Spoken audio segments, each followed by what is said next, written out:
And yeah, so just from your heart, let me see. Well, yeah, like so what got you inspired to do what you do, like to teach yoga? What got you into the Ayurveda path? If you could just share a little bit about your story. Mm. Um, so I think what really led me to do what I do today is the decades of my life that I spent pushing too much, with being in this state of overactivation, and I wasn't really aware of it. Being super perfectionist, and through yoga and later Ayurveda, I was able to find ways to nourish myself. So it wasn't coming from this place of having, to strive and to push, but more like listening to the body, being attuned to my body's rhythm and needs. And I think, yeah, yoga has been the first milestone because it helped me to reconnect with my body in a physical way. But the more I've been advancing on this journey of health and wellness, it's just Ayurveda is really from the inside out. So it's really bringing you to the core of yourself, because basically something that I really love about Ayurveda is that just the concept that disease comes from the fact that we are not established in ourselves. That's their definition of health. When you are established in the self, you're healthy. That's perfect health. So it's just all of that, this intercombination of doing this spiritual work, this emotional work, nourishing the body, reconnecting to you through essence. And I think, yeah, that's why Ayurveda found me to, yeah, to really come to the core of myself. Makes sense. Thank you for sharing. And if you don't mind me asking, was there like a breaking point or was it like a slow buildup? That you said like the decades of pushing myself, trying to be perfect, trying to do everything right. Was it like a Hmm. moment when you were like, And I can just not hold this anymore, or did it happen slowly? I think there are always key moments in our journey. And I think the one that's really been, because my spiritual journey, of course, is a little bit different, but it also like contributes to where I am right now professionally. But I think the breaking point has really been when I was like a few years ago in Masunte and I had like terrible gut issues because of pushing hard, so hard and being so, yeah, like pushy and masculine and in this energy with myself. I also had like I was anxious, I was unbalanced, and I had lots of gut issues. So I think that's really what has been like the tippy point of like, hey, I'm tired of that. I'm tired of feeling that way. I'm tired of feeling like I don't have the tools to heal myself. And I think through my work now, what is really important for me is to give the opportunity for every woman to be sovereign of their own body and their own health, because you're the only one who can really understand your constitution and how you can, basically be balanced. Okay, and just another follow-up question on that because I find this topic interesting, right? Of pushing. And I think when we have already Mm-hmm. kind of entered into this lower lifestyle, like the idea of pushing makes a lot of sense, right? And we can see the both sides. But I'm sure for many, many years before that, you didn't even know you were pushing. You just felt like you were doing what you were supposed to be doing. I mean, maybe Mm-hmm. not. So could you just like what made you see like actually this dysfunction or whatever we want to call it, this disease, my body is showing me that I'm pushing too hard? Was it also something that allowed you to become aware of that? Yeah, definitely. And I think it's mostly, I mean, again, it's like it's going into the process. And when Ayurveda found me, it was really about understanding this intersection of everything. And I mean, you are in nervous system regulation as well. So understanding how, your health as a woman specifically is really the intersection between like your gut health, your menstrual cycles, your nervous system regulation. So I think it's just like the more I've been walking that path, the more it became clear to me that in order to be balanced, I had to really tackle those pillars that are essential for a woman, and that's when, and now actually it's pretty recent that I feel that I really integrated that, because it's been present in the background, like, oh, the feminine, the masculine, we're pushing too much, we want to be more into the surrender. Yeah, but what does it mean concretely? What does it mean to be truly attuned to your body? And not just, because you're taking a nap when you need to, or you go to the beach instead of, no, what does it mean truly to listen to your own rhythm? And I think it's an understanding that takes some time to unravel. It's getting deeper and deeper every time. The more you deepening this connection with your true self, I believe, So it's not just like, there are like those snippets, those moments of realizations, of epiphany, of like, oh, I need to do something different, or I cannot continue like that. But I think in the end, the real work is really sort of really like every day, like little bit by little bit. And finally you're touching it and you're like, oh, okay, that makes sense, Sorry, I can talk about that a lot. You're the wrong person to ask questions It's to. perfect.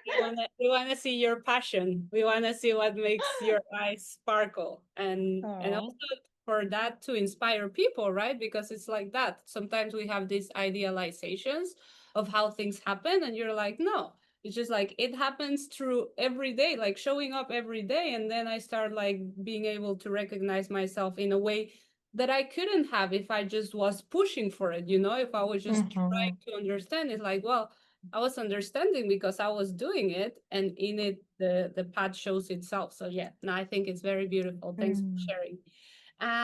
The next question would be, tell us a little bit about your relationship, and not only with the word, but in general with God. Like when you hear God, like what does it evoke Mm. for you as a concept, as a relationship, as everything? Mm. That's that's an interesting question at this moment, actually, on my path, because even like just a few months ago, I would have described it probably differently, but so much has been happening, and I think where I am right now, because it's just what's really alive for me right now, it's really like this deep understanding, from a deeper place in yourself, that God is really, well, it's weaving everything together in the background. And I think that's really my experience right now. I feel it's so palpable. It's just like it's so here, it's so alive, it's so transcendental. And I mean, it's different steps and different moments in life, but yeah, I feel like we tend to, see this thing, and even in our practices, sometimes we kind of disconnect a little bit or put kind of separation. But right now, where I am in my journey, what really feels alive is this deep integration. Um, yeah, I mean, you know what I'm talking about. What do I have to say that to you? It's just, yeah, it's just very alive right now. It's really nice to be here in this moment. Thanks again for sharing. Yeah, it's a very intimate question, huh? It sounds like we're asking about concepts, but it's not. It's like this very heartfelt experience. So thank you for Mm. sharing where you're at. And then we would like to know, like, share a little bit with us about what your life goals are in this moment, if you have any. Maybe just to continue weaving Yeah. that. So yeah, I have a hard time, to be honest, right now, being able to foresee my life, month from now. It's really interesting also how everything is concentrated in the moment. Like you cannot see anymore what comes next. But what feels very alive for me as a goal right now is really to be in this deep surrender of just following the flow of life. And that's why, like, around the project that you're building, it just feels like a yes. It just feels like I believe in it. It's a natural thing. And I think, the mind has been so present in so many decisions. And of course, it's still here, like for many things. I know where I want to be. But my goal right now is really to live from this felt experience and to follow really what is true, you know, in the moment. And right now my goal is to come back to Masunte and be there for a few months and enjoy it from a different place. And so, yeah, I feel being able to be more into this felt experience. Are you expecting professional No, goals? we expect you. We expect Okay, whatever nice. is true for you. Yeah, I love that answer because that's also something new I've been working towards. How do you measure that for yourself? You know, because yes, talking professional goals, right? This many clients, this many money, this house, easy to measure, right? How do you measure if you're in the moment, if you're being one with presence? Is it a felt sense or what does that look like? Mm, in this moment, it's really, yeah, about the feeling. It's just like I feel that I'm in this moment where it all becomes the felt experience. So it's really about that, like really, really being in the true feeling. Yeah, I feel like there is not necessarily measurements, but I feel that I know when I'm making the decisions from a different place. You know, I'm very intuitive and like many of us, you know, but I think right now I'm really tapping into my intuition more because I mean it's crazy. Everything that I feel, I have a confirmation afterwards. So it's really like developing this trust and this intuition, and I think we all have a sense of it and we all know, but it's sometimes it's easier to ignore it than at other times. And right now my whole body doesn't allow me to suppress or to ignore things that are not, you know, aligned. It's just, yeah, it's just very felt and subjective, obviously. Sorry, I have no metrics for it. And maybe it's a similar question or answer, but are there, yeah, any practical tools like if you're educating me on how to do that, yeah, certain things that you do throughout your day to tap into the moment or what your intuition says? I mean, of course, you know, like the practices of presence and I mean, you know, the meditations and yeah, the quality of presence. That's why I was talking about this background because I feel that right now where I'm starting, where I'm at, is like understanding that it really, you know what, not what just we say about like, oh yeah, the practice is outside of the mat or the question of meditation, but it's funny because when you takes like the when you take this understanding really at a felt level and you're like, yeah, it just becomes this background. So I'm meditating or not, I'm, you know, in the middle of something I'm not, it's just coming, being able to come back to this background at all times. And I think that's really a new quality that I'm starting to develop. Is like, okay, I can be here and I can see that, but I'm here. And I think like, you know, we have all of those tools of the breath or coming back to the heart, the spiritual heart. And I think for me, it's been really that actually, to be honest, like the tools from Hridaya have really been the one that helped me to cultivate that. But now it became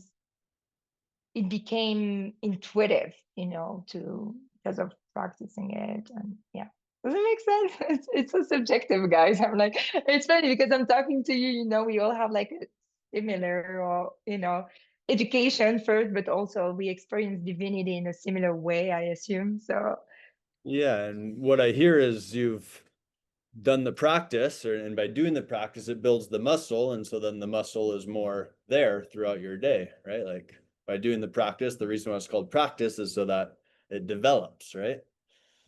it does. It's funny, right? Because we told that so much, but then you're like, oh yeah, okay, it's actually really here.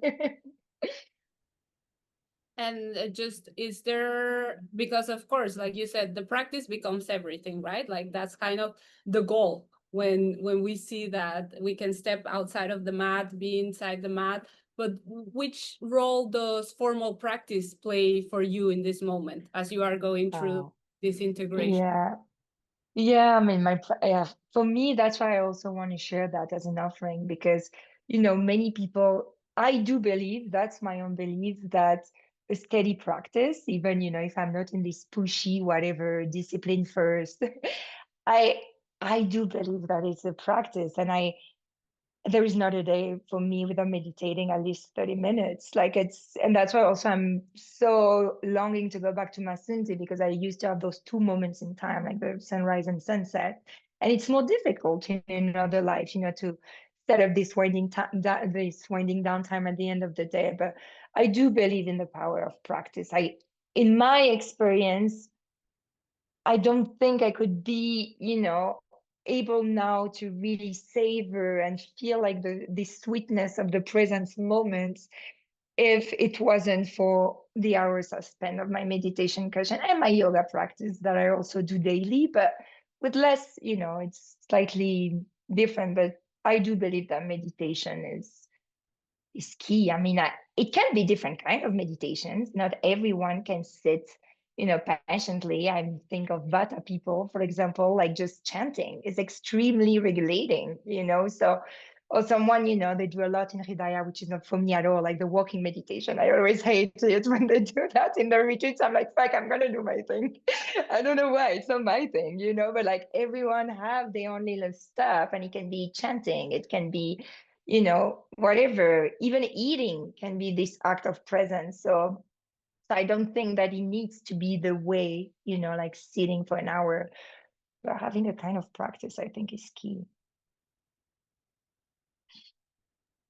Yeah, and it's like, because also the practice is what takes us from listening to nice words and just hearing Elia speak about the sweetness of the present moment, which can become so abstract, and then just being like, no, but through practice, we do get to taste that sweetness. We get to experience that sweetness, right? Right. And in general, like, how would you say like this 3XDA, well, what we are developing so far can be supportive for other people that are wanting to deepen their practice or that are wanting to have that taste of presence? Like, what's your view For on? me, Yeah. for me, actually, and that's why it came in a perfect moment, because I had this deep understanding recently of like, we talk about enlightenment so much in spiritual communities and awakening and things like that. And recently it took a new dimension for me, because I think we also idealize a lot that around, like, we think of Ramana Maharshi or, Mother Teresa and all of these people who have these incredible auras. But my understanding right now is that we all have the capacity to become the new Messiah. So that's really the way I'm feeling it. It's like the earth and the world is in such need for change and for elevation of consciousness that it became more accessible. It doesn't mean that, we're going to all become Buddha, but it means that it became more accessible. And through those little hotspots that we have, like Masunte, those communities where the energy is very present, and not only because there is a Hidayah, it's because it's a specific, before that, it was extremely, filled with all of these energies and vortexes in Mamajita, for example. So I feel like those people who are able to foresee that and to bring the gift, because they realize what they're here for, in a way. I feel it's kind of what you're building, guys. For me, the way I'm saying it is kind of a bridge. It's kind of a bridge in a way between like the old world and the new world. And I think it's gonna allow the message to be, to be spread. And I think we need more of that. And that's why I think it's really beautiful what you're doing, because Masunte is amazing and it can be transformative experience for people coming from other countries, But we need more of that. We need to really spread the seed of this new kind of consciousness. And I think that's really what is expecting from us right now. It's like, hey, you need to do that. You need to share the word. You need to help, raise this consciousness. So that's how I see the project, but also, of course, more like practically to give snippets, to give like windows for people into, all of these beautiful teachings, all of these ancestral wisdoms, all of these mysteries and truths that they can connect to, in order to find themselves, because that's eventually what is expected from them, right? To come back to themselves. So I think that's a beautiful vessel that you're building to allow people go to meet themselves in a new way. Beautiful. Thank you very much. We might have to use it on our marketing. And the last Nice. question is like, what would you say is your superpower? Whatever that means to you. What did I do what did I write? I think you wrote presence or authenticity. Authenticity. Yeah. This one is my superpower. Thank you. No, and openness, and yeah, authenticity. What does authenticity mean to you? Just be yourself. Like, be yourself. Yeah, I feel that. Yeah, can be myself. Keep it Beautiful. short. Whatever that means. Do you want to ask anything back before we close? I mean, not that that's the purpose of it. Just it's a one open question if you feel like to close the space. And if you don't, we're good. I think I'm good, guys. Again, I love the idea. Yeah, I have good feeling about it. I think something is being created here. Very good. Want to ask anything? Any final question, Elliot? No, Elia, thank you so much. You're made to my impression is you're made to talk about this stuff. I would be a good ambassador. Sharing your gift of passion on these subjects, and yeah, I couldn't be more thrilled to be talking with you right now and working towards this. And yeah, thanks for like being open to figure it out as we go, as we are. But it's like we exactly have this vision, have the calling, see the need. So it's yeah, just all hands on deck of working together to fulfill the calling, really. You know, it's like the calling is there. So let's just put one step in front of the other. And pleasure to have you. Yeah.